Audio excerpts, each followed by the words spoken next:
Captain Sarah Mitchell adjusted her helmet one final time as she walked across the tarmac toward her F-16 Fighting Falcon.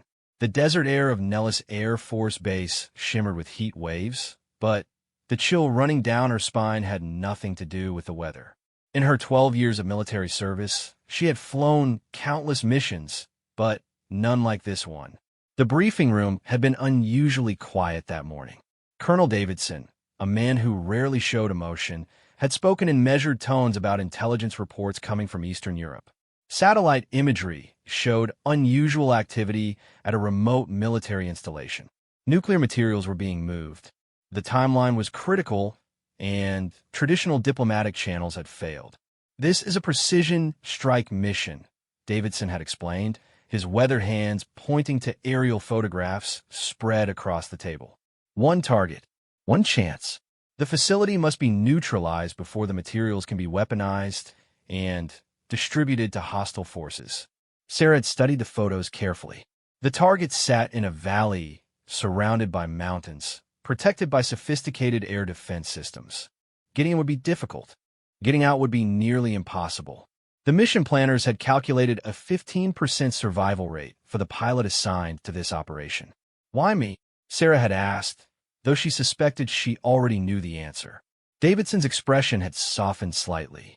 "Because you're the best we have at low-altitude penetration strikes. Your record speaks for itself. And because—" He paused, choosing his words carefully. "Because someone needs to volunteer for this mission, and I believe you understand what's at stake." The weight of that conversation pressed against Sarah's chest as she performed her pre-flight inspection.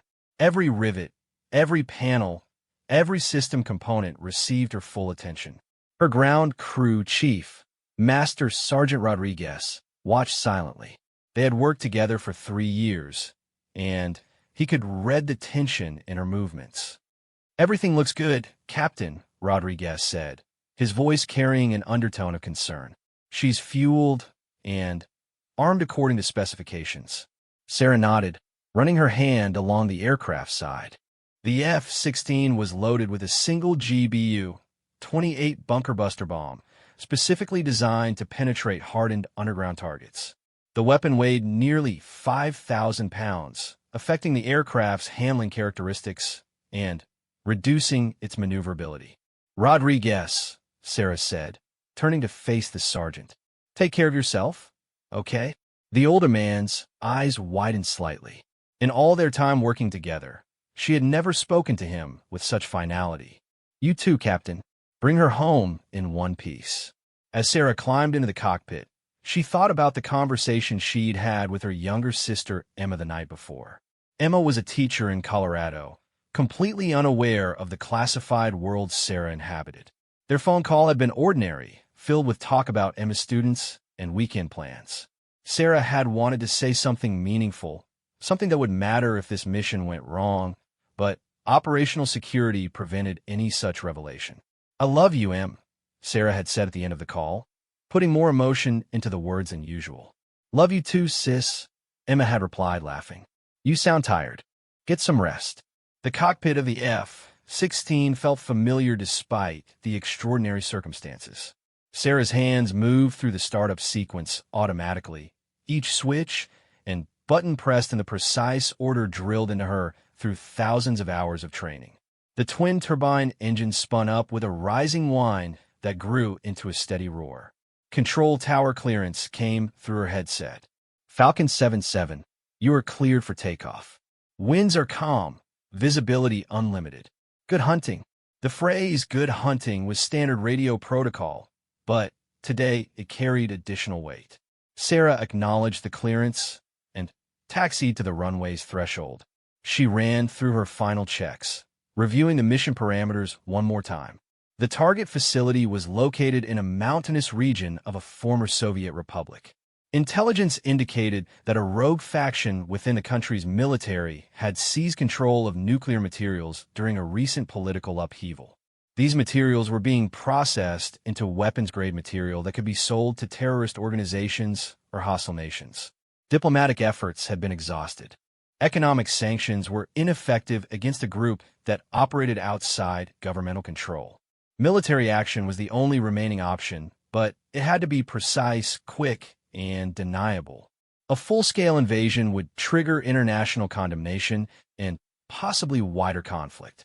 A surgical strike by a single aircraft offered the best chance of success with minimal political consequences.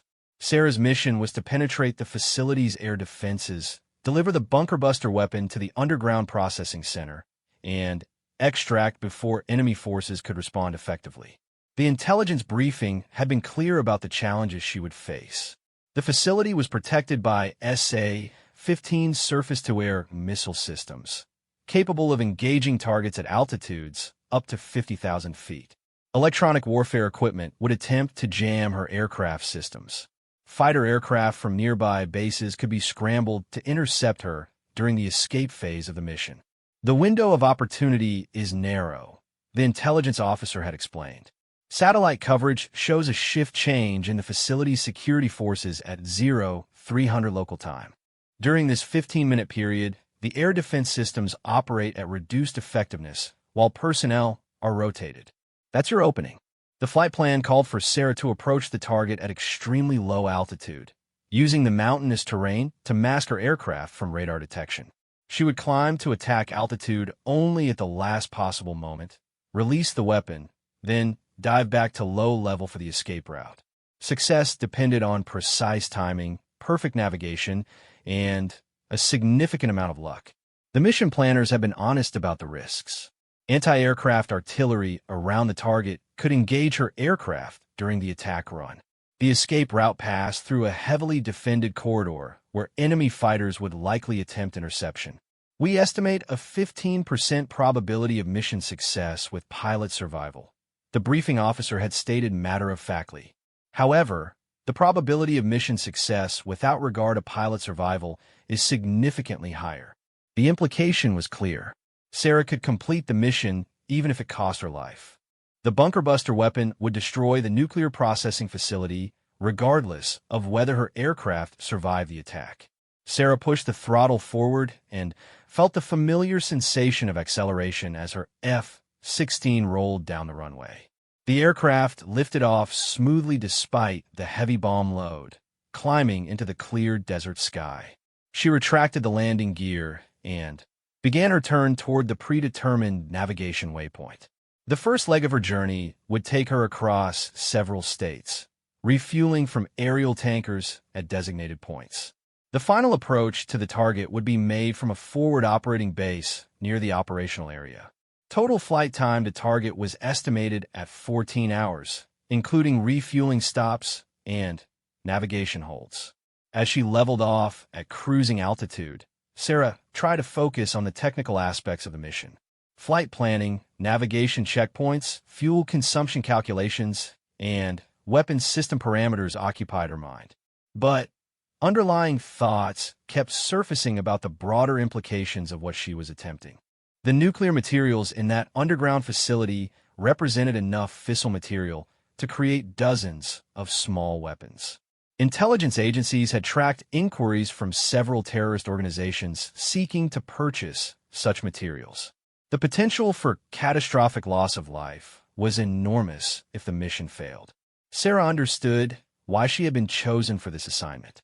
Her record included successful low-altitude penetration missions in contested airspace. She had demonstrated exceptional skill in precision bombing under combat conditions. Most importantly, she had volunteered when briefed on the mission requirements. "I need someone who understands they might not come back," Colonel Davidson had said during their private conversation after the main briefing. "Someone who can focus on the mission even when survival becomes unlikely." Sarah had looked him directly in the eye. "I understand, sir. When do we launch?" The first refueling rendezvous went smoothly. Sarah's aircraft connected with the KC-135 tanker over the Nevada desert, taking on fuel for the next leg of the journey. The tanker crew maintained radio silence, except for essential operational communications.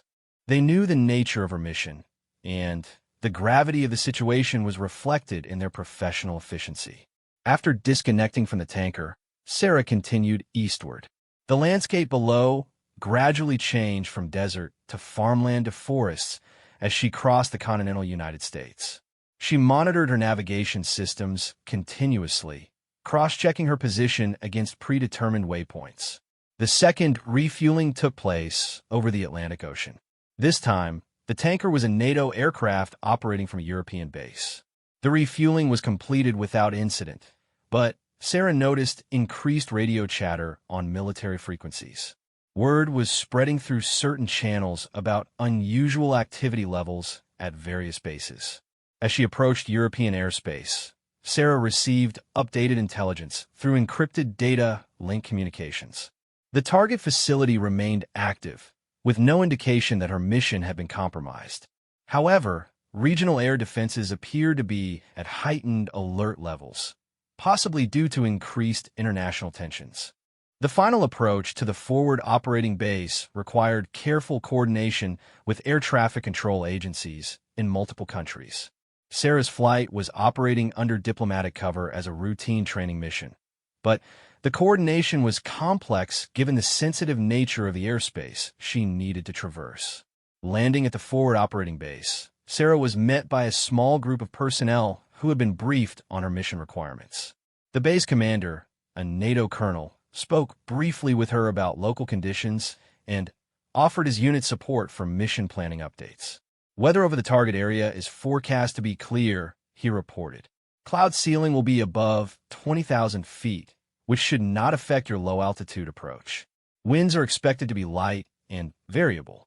Sarah spent several hours at the forward base reviewing final mission details and receiving updated intelligence. Satellite imagery showed continued activity at the target facility, confirming that the nuclear materials were still being processed.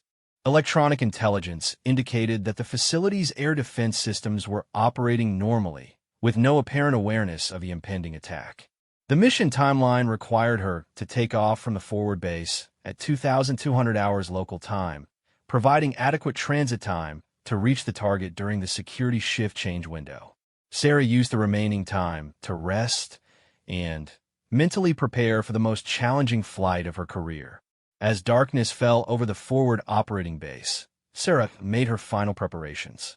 She reviewed her escape route options, studied the target area photographs one more time, and checked her personal equipment.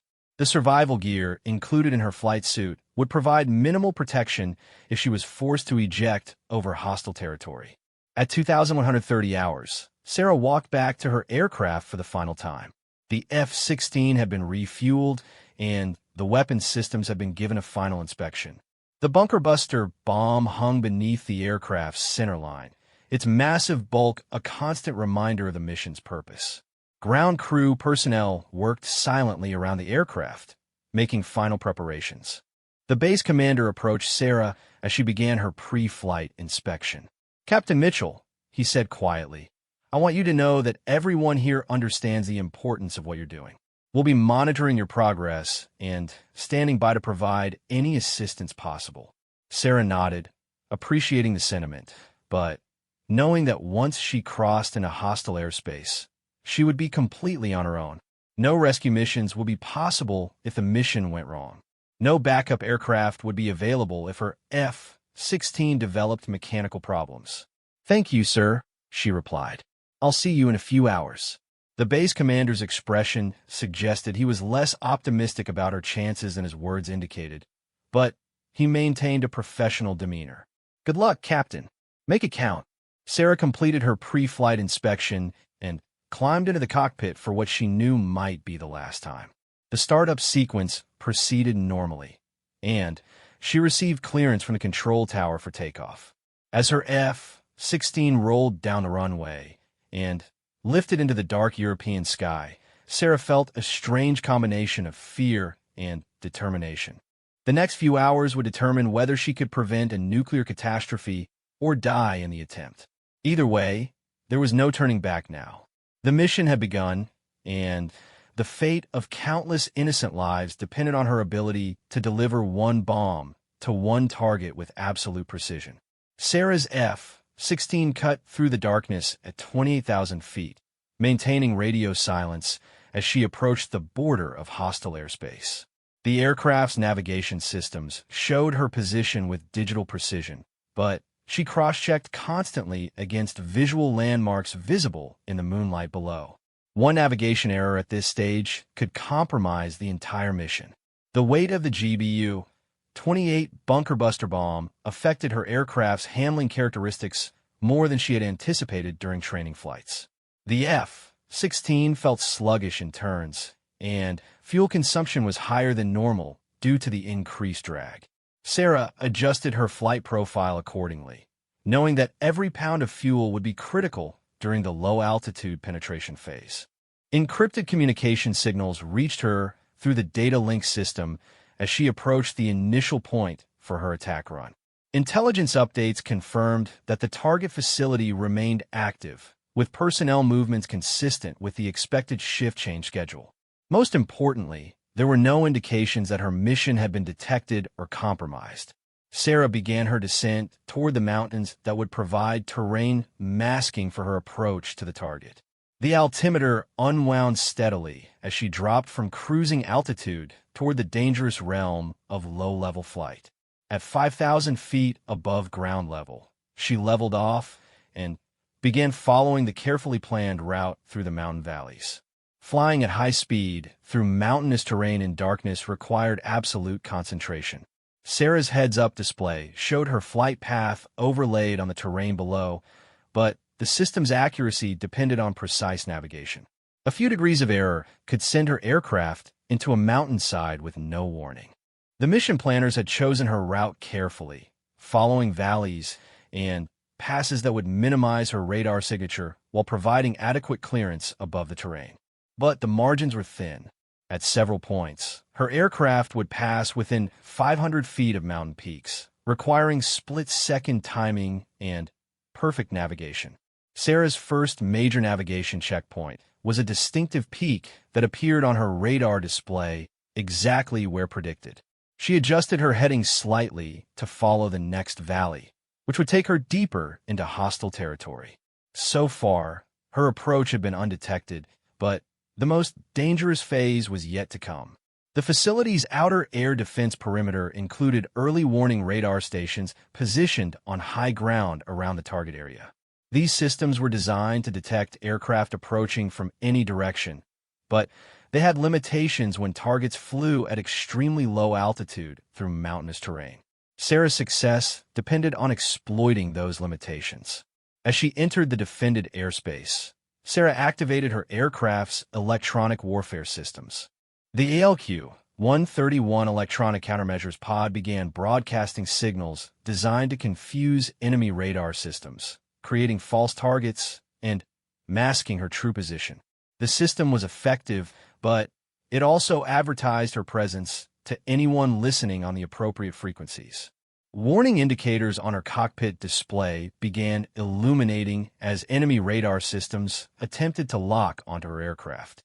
The SA-15 surface-to-air missile batteries around the facility were actively searching for targets, their radar beams sweeping through the airspace around her flight path. Sarah watched the threat display carefully, noting the position and type of each system trying to engage her. The key to survival lay in timing and unpredictability. Sarah varied her altitude and heading constantly, never maintaining a straight course for more than 30 seconds. The technique made navigation more difficult, but it prevented enemy systems from establishing a consistent tracking solution on her aircraft. 20 miles from the target, Sarah encountered her first direct engagement attempt. A surface-to-air missile launch indicator flashed red on her threat warning system, accompanied by an urgent audio tone in her headset. Somewhere ahead, an SA-15 battery had fired at her aircraft. Sarah immediately broke left and down, diving toward the valley floor while dispensing chaff and flares to confuse the incoming missile's guidance system. The F-16 shuddered as she pulled maximum G-forces in the evasive maneuver, fighting to maintain control while the heavy bomb load affected the aircraft's response. The missile detonated harmlessly several thousand feet above her position, its proximity fuse triggered by the chaff cloud she had dispensed. Sarah leveled off barely 200 feet above the ground and continued toward the target, knowing that her defensive maneuvers had probably revealed her approximate position to other air defense systems.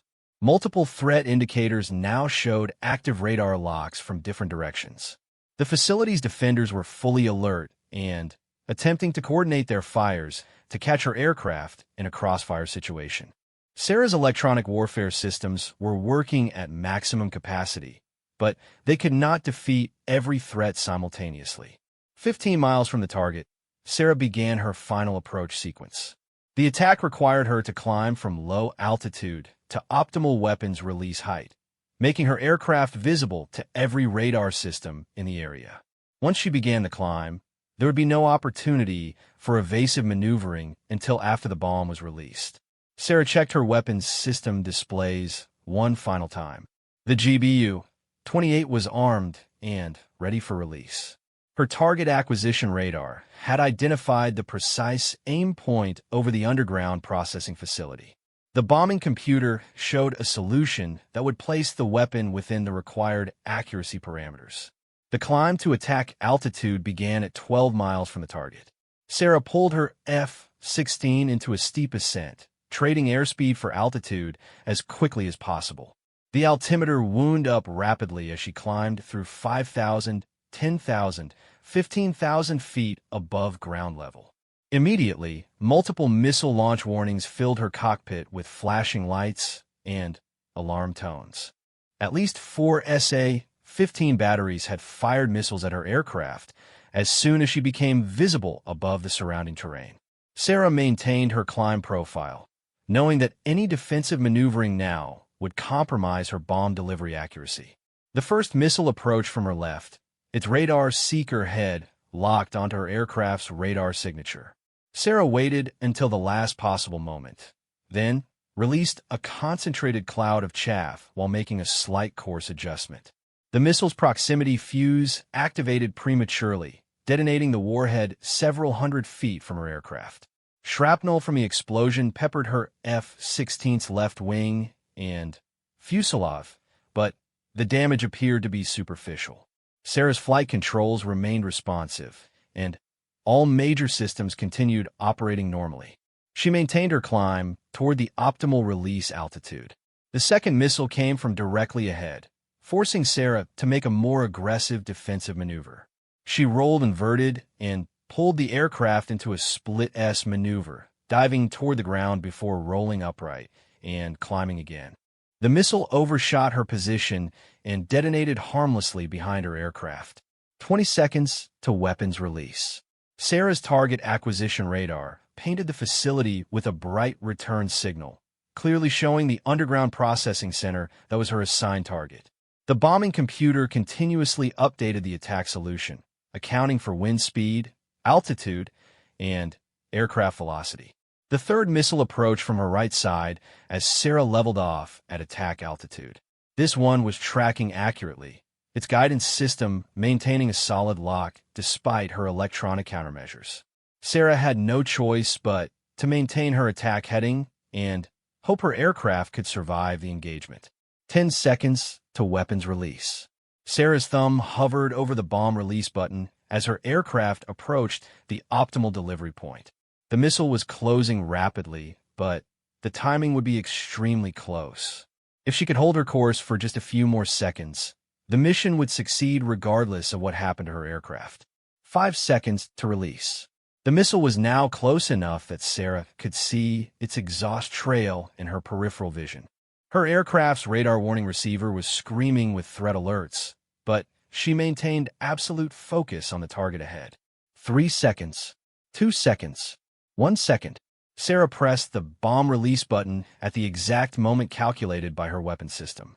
The 5,000-pound GBU-28 separated from her aircraft cleanly, beginning its precisely programmed flight toward the underground facility.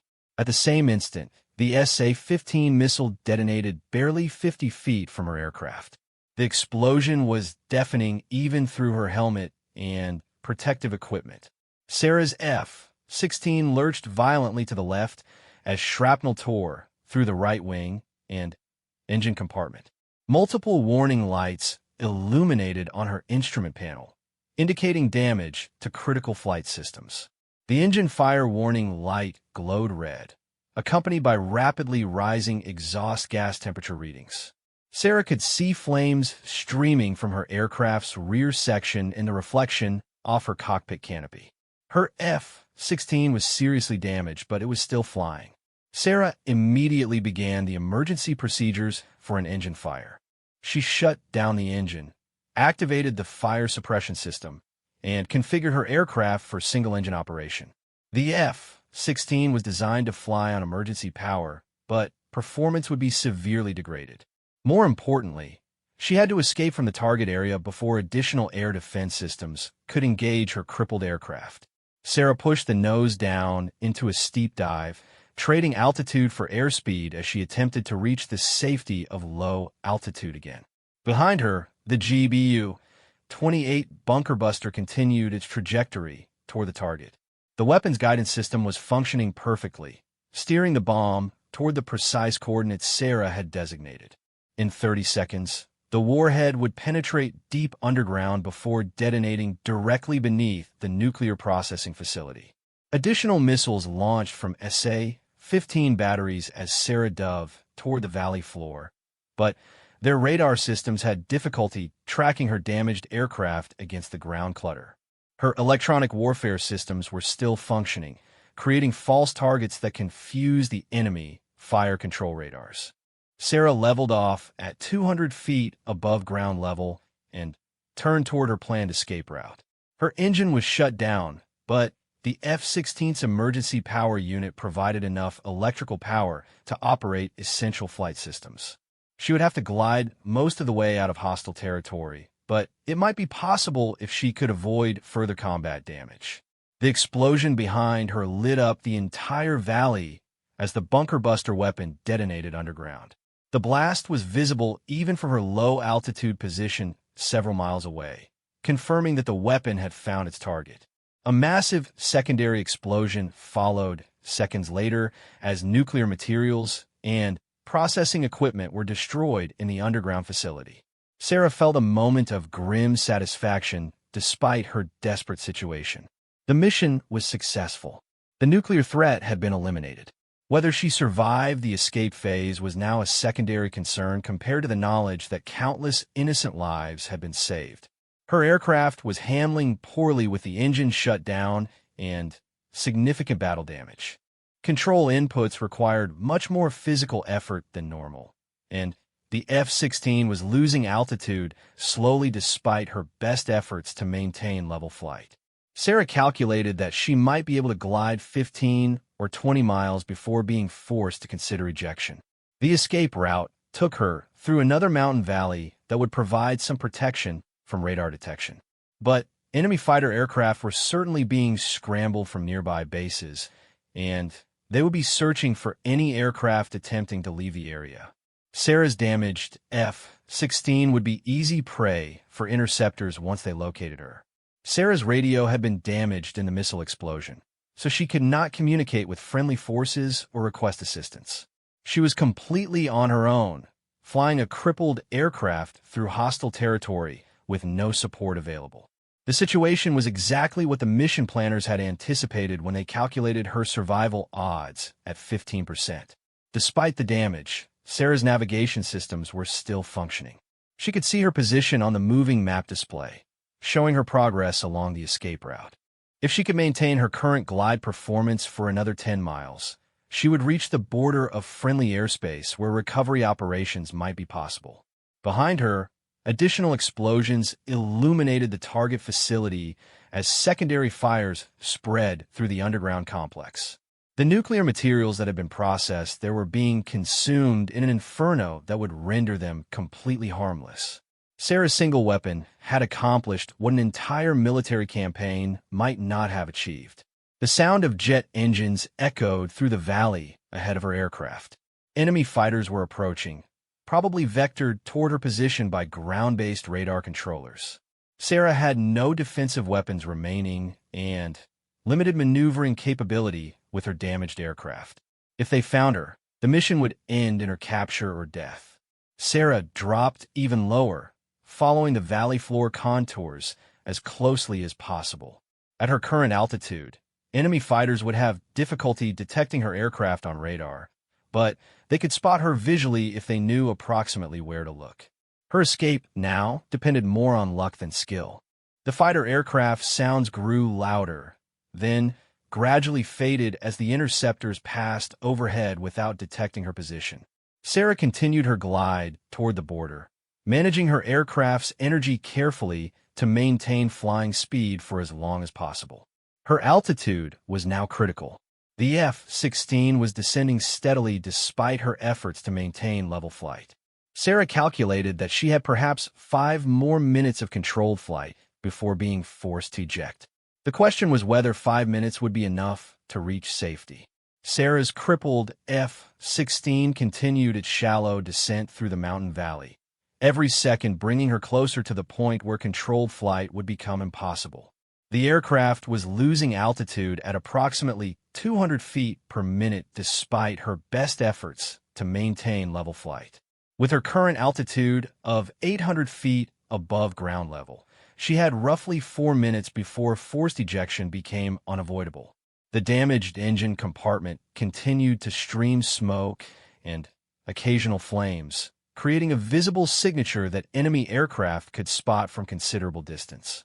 Sarah had shut down all non-essential electrical systems to conserve battery power, but the emergency power unit could only operate for a limited time without engine-driven generators. Her navigation display showed the border of friendly airspace 12 miles ahead. At her current ground speed of 180 knots, she would reach the border in approximately 4 minutes. The timing would be extremely close, assuming her aircraft could maintain controlled flight for that long. Sarah's hands worked constantly to maintain control as the damaged F-16 became increasingly difficult to handle. The missile explosion had twisted the right wing's trailing edge and damaged several control surfaces. Hydraulic pressure was dropping slowly, indicating internal damage to the flight control system. Behind her, the target facility continued to burn with a glow visible even in the pre-dawn darkness. Satellite communications intercepts indicated that emergency response teams were converging on the site, but the underground processing center had been completely destroyed. The nuclear materials that had posed such a threat were now contaminated beyond any possible recovery or use. The mission's success was confirmed by intelligence sensors that had monitored the weapon's impact. The GBU-28 bunker buster had penetrated exactly as designed, detonating deep underground with devastating effect.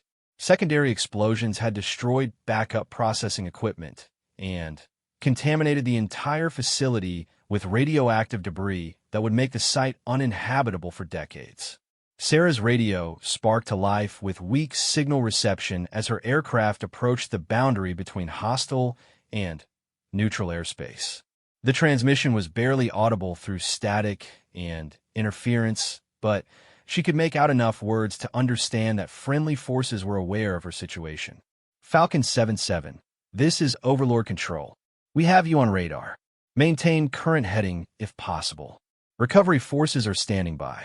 Sarah keyed her microphone, hoping the damaged radio could transmit even if reception was poor. Overlord, Falcon 77. Aircraft severely damaged, engine shut down, losing altitude.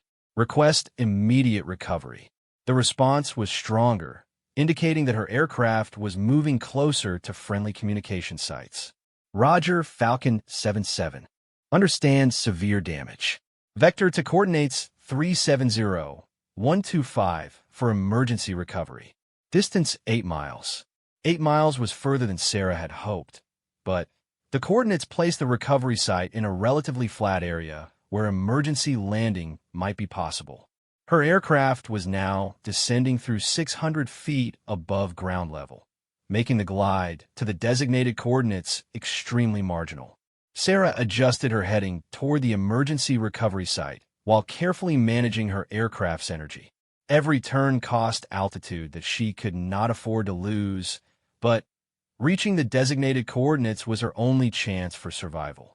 The F-16's glide performance was degraded significantly by battle damage and the asymmetric drag from her damaged right wing. New contacts appeared on her radar warning receiver as friendly aircraft approached her position. Two F-15 Eagle fighters have been scrambled from a NATO base to provide escort and cover for her emergency recovery. Their presence would deter any enemy fighters that might attempt to pursue her across the border. Falcon 7-7, this is Eagle Flight. We have visual contact on your position. You're trailing smoke and flames. Recommend immediate ejection if your aircraft becomes uncontrollable. Sarah could see the F-15s positioning themselves on either side of her aircraft, their pilots assessing the damage from close range. The Eagle fighters would escort her to the recovery site, if possible, but they were also prepared to coordinate search and rescue operations if she was forced to eject. Eagle Flight, Falcon 7-7. I'm maintaining control for now. We'll attempt to reach the designated recovery site. Standing by for ejection if situation deteriorates. The mountains began to give way to rolling hills as Sarah's aircraft crossed into neutral airspace. The terrain ahead was more suitable for emergency landing, but her altitude was now critical. The F-16 was descending through 400 feet above ground level with the recovery site still 5 miles ahead. Sarah's airspeed was also becoming marginal. The damaged aircraft required higher than normal flying speed to maintain control, but she needed to conserve energy for the final approach to the emergency site. She was balancing on the edge of aerodynamic limits with no margin for error. Ground rescue teams at the emergency site were monitoring her approach on radar and radio. Medical personnel, crash equipment, and specialized recovery teams were standing by for immediate response. The site had been chosen because it offered a long, relatively smooth surface where a damaged aircraft might survive an emergency landing. Falcon 7-7, Emergency Site Control. Winds are calm, visibility unlimited. You are cleared for straight-in approach to the prepared surface. Crash equipment is standing by. Sarah could see lights marking the emergency landing area ahead. The site appeared to be a section of highway that had been temporarily closed to civilian traffic. Emergency vehicles were positioned along both sides of the roadway, ready to respond immediately upon her arrival. At 2 miles from the site, Sarah's aircraft was descending through 200 feet above ground level. The glide angle was extremely steep, requiring precise control inputs to prevent the F-16 from entering an unrecoverable stall. Sarah lowered her landing gear and flaps to reduce approach speed, accepting the additional drag in exchange for better control at low airspeed. Falcon 7-7, you are extremely low. Recommend ejection immediately if you cannot reach the runway. Sarah evaluated her aircraft's performance one final time. The F-16 was barely maintaining flying speed, and she could feel the controls becoming mushy as the aircraft approached stall conditions.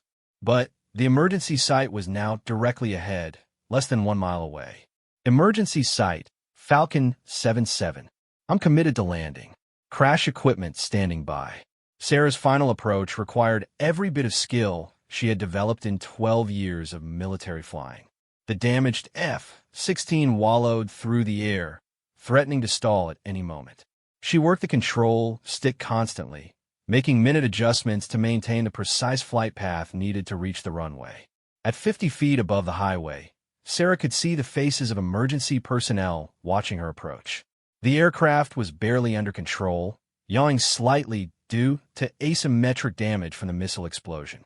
Sarah compensated with rudder inputs while maintaining just enough airspeed to prevent a stall.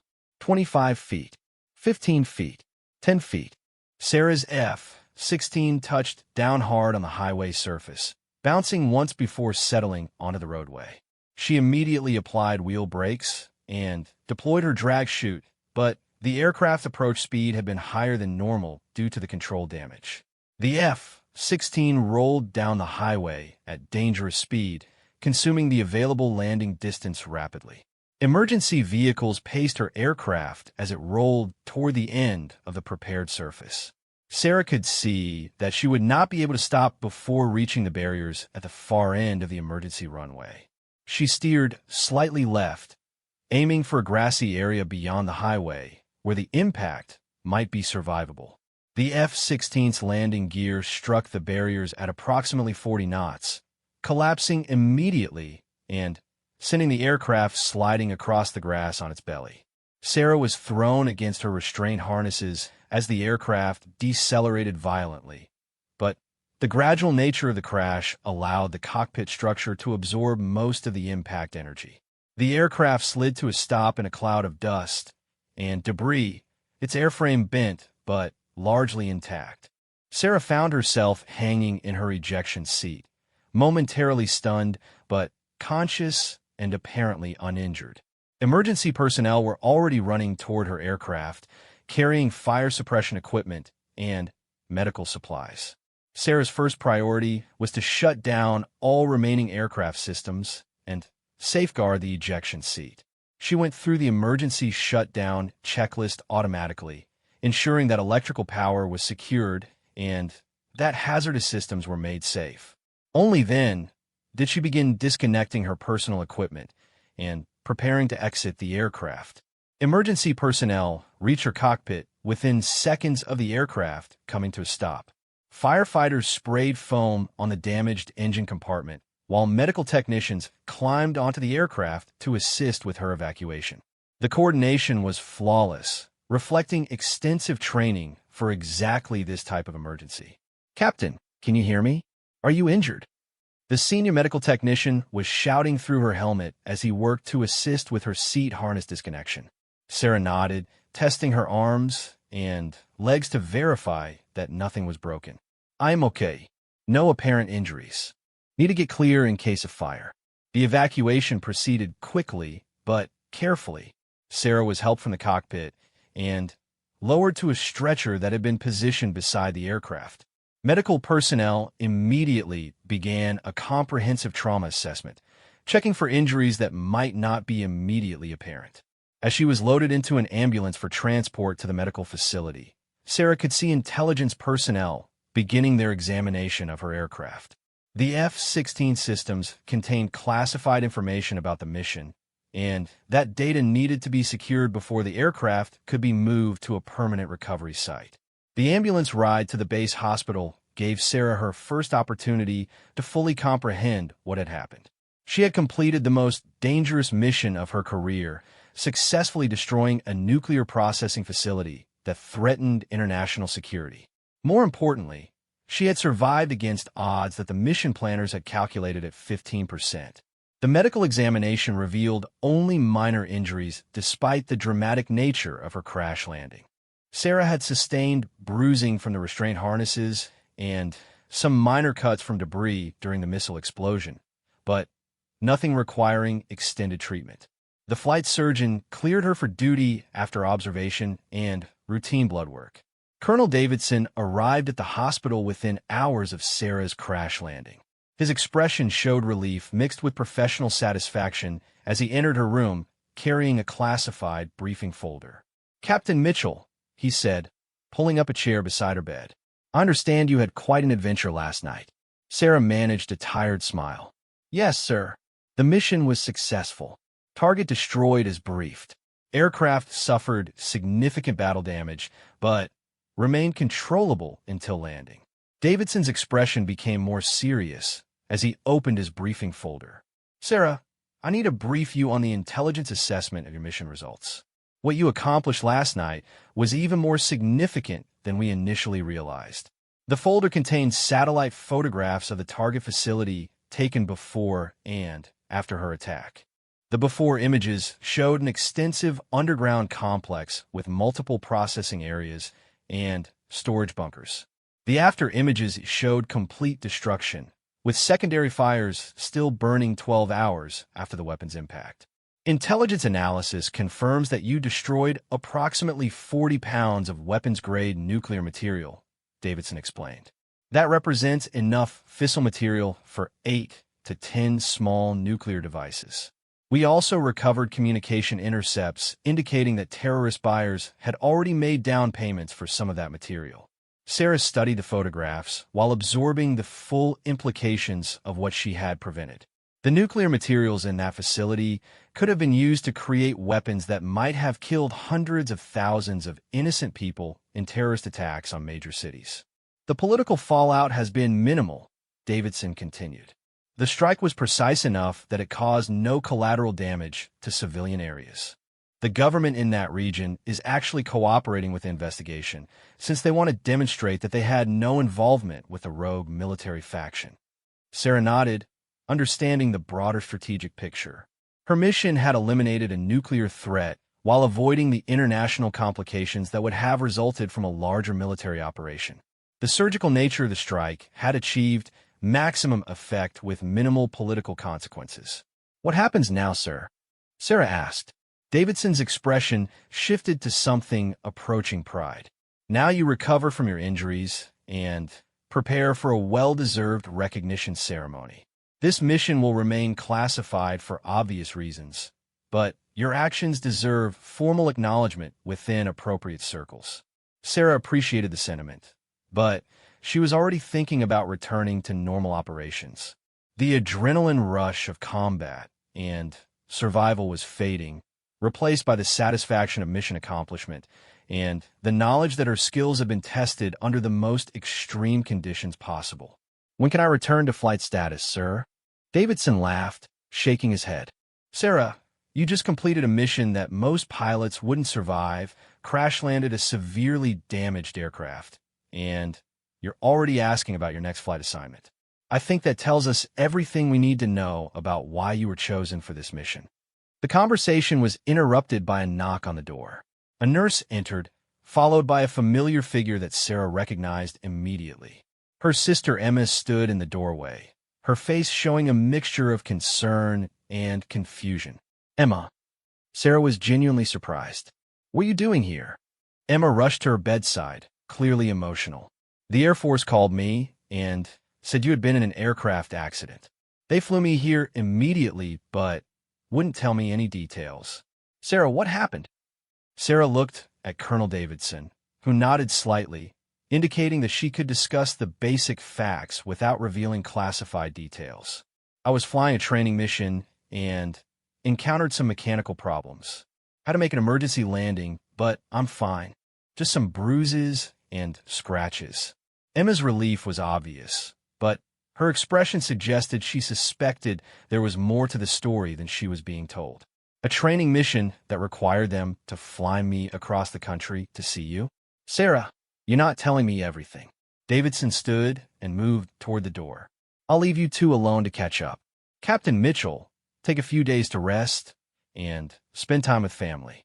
We'll discuss your next assignment when you're ready." After the colonel left, Sarah took her sister's hand and looked directly into her eyes. I can't tell you everything that happened, but I want you to know that I'm okay. More than okay. Actually, I feel like I accomplished something important." Emma squeezed her hand tightly. "I don't understand what you do in the Air Force, Sarah, but I know it's dangerous. When they call me about the accident, I realize how much I worry about you, even when I try not to think about it." Sarah felt the emotional weight of her sister's words. The mission had required her to accept the possibility of never seeing Emma again, and that possibility had now become a reality that both sisters needed to process. "I'm here now," Sarah said simply. "That's what matters." 3 weeks after her emergency landing, Sarah stood in the briefing room at Nellis Air Force Base, facing a panel of senior officers conducting the official mission debrief. The classified nature of her operation meant that only personnel with the highest security clearances could participate in the formal assessment of mission results and lessons learned. General Patricia Hammond, commander of Air Combat Command, led the debriefing panel. Her reputation for demanding excellence from combat pilots was legendary throughout the Air Force, and her personal involvement in this debrief indicated the mission's strategic significance. "Captain Mitchell," General Hammond began, consulting the thick mission report on the table before her. "Your after-action analysis has been reviewed by intelligence analysts, weapons specialists, and tactical experts. The consensus assessment is that you executed this mission with exceptional skill under the most challenging circumstances possible." Sarah remained at attention, listening carefully to the general's assessment. The formal debrief would determine whether her tactics and decisions during the mission would become part of official doctrine for future similar operations. "Your penetration of the target area's air defenses was flawless," General Hammond continued. The low-altitude approach successfully defeated the SA-15 systems until your final climb to attack altitude. Your weapon delivery was precise despite heavy defensive fires, and your escape under emergency conditions demonstrated remarkable airmanship. The general paused, looking directly at Sarah. However, I want to discuss the decision you made during the final attack phase. Intelligence analysis shows that you maintained your attack heading despite multiple incoming missiles. Tactical doctrine would have permitted defensive maneuvering even at the cost of reduced weapon accuracy. Sarah had anticipated this question during her preparation for the debrief. Ma'am, my assessment was that the target's value justified accepting maximum personal risk to ensure precise weapon placement. The bunker buster required exact positioning to penetrate to the proper depth for maximum effect on the underground facility. And if you had been shot down before releasing the weapon, ma'am, I calculated that the missile closest to my aircraft would impact after weapon release, even if I maintained my attack heading. The timing was extremely close, but weapon delivery could be completed before defensive fires became effective. General Hammond nodded approvingly. That calculation proved correct, obviously. Your weapon was released 3 seconds before missile impact. The mission succeeded because you were willing to accept personal risk for mission accomplishment. The debriefing continued for 2 hours, covering every aspect of Sarah's mission from pre-flight planning through emergency recovery. The intelligence officers were particularly interested in her observations of enemy air defense tactics and the effectiveness of her electronic countermeasure systems. Captain, your experience with the SA-15 engagement sequence will be incorporated into training programs for future low-altitude penetration missions, the senior intelligence officer explained. The timing data you provided gives us much better understanding of these systems' reaction times and engagement procedures. The weapons specialist wanted detailed information about the GBU-28's performance against a hardened underground target. Sarah's pre-strike observations of the facility's construction had helped mission planners calculate the proper weapon settings, and the post-strike damage assessment confirmed that their calculations had been accurate. The weapon's penetration and detonation sequence performed exactly as designed, the specialist noted. Your targeting accuracy placed the weapon within 2 meters of the optimal impact point. The underground complex was destroyed completely, with minimal surface damage that might have affected surrounding civilian areas. As the formal debrief concluded, General Hammond addressed Sarah directly.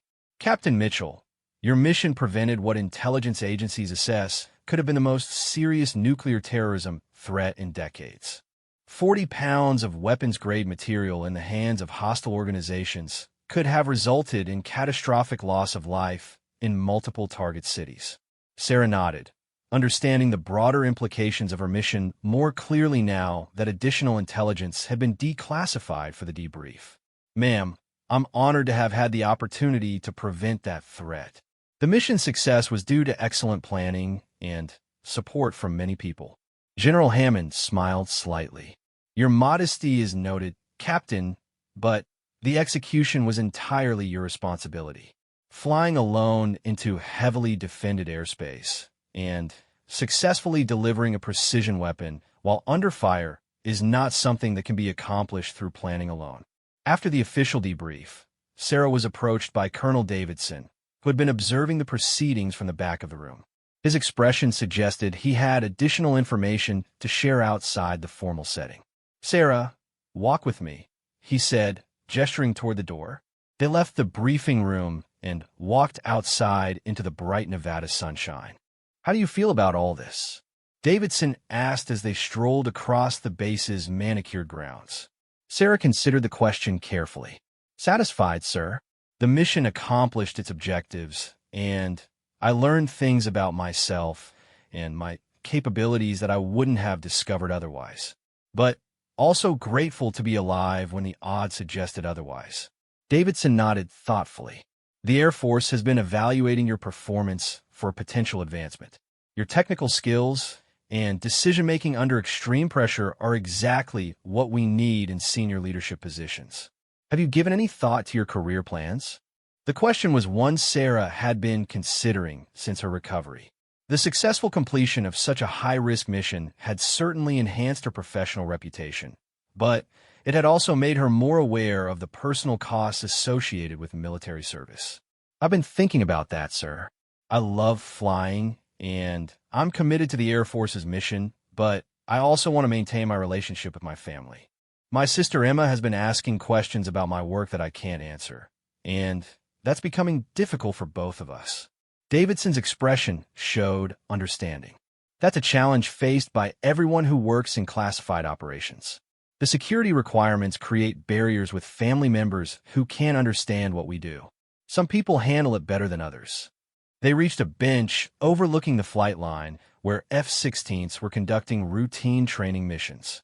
Sarah watched the aircraft taxi and take off, remembering her own training flights before the nuclear facility mission had changed her perspective on military aviation. "Sarah, I have an offer that might interest you," Davidson said. "The Air Force is establishing a new training program for high-risk penetration missions. We need experienced pilots who can teach the tactics and decision-making skills required for operations like the one you just completed. The position would be based here at Nellis, and it would involve some travel, but no long-term deployments." Sarah turned to look at him directly. "You're offering me a position as an instructor? More than that. You would be the program director, responsible for developing curriculum and training standards. Your experience with this mission makes you uniquely qualified to teach others how to succeed in similar situations." The offer was attractive for several reasons. Sarah enjoyed sharing her knowledge with younger pilots, and the position would allow her to remain current in tactical aircraft while having a more predictable schedule. Most importantly, it would provide opportunities for Emma to visit without security concerns affecting their relationship. "What kind of missions would we be training for?" Sarah asked. Davidson's expression became more serious. "The world hasn't become a safer place, Sarah. There are nuclear threats, chemical weapons facilities, and terrorist strongholds that may require precision strikes in the future. Traditional military operations are not always politically feasible, but surgical strikes by specially trained pilots can eliminate specific threats without broader consequences." Sarah understood the implication. Her mission had been successful precisely because it was limited in scope and executed by a single aircraft. Larger military operations would have created diplomatic complications and potentially triggered wider conflicts. "The training program would prepare pilots for missions similar to yours," Davidson continued. "High-risk, single-aircraft operations against critical targets in defended airspace.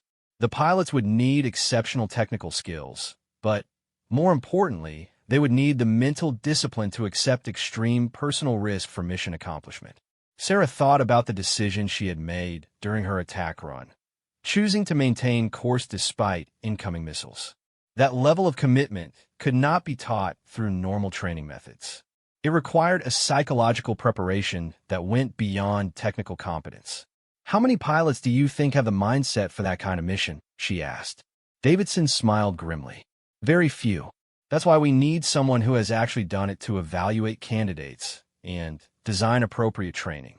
We can teach navigation and weapons delivery, but we need you to teach the decision-making process that separates successful missions from failed ones."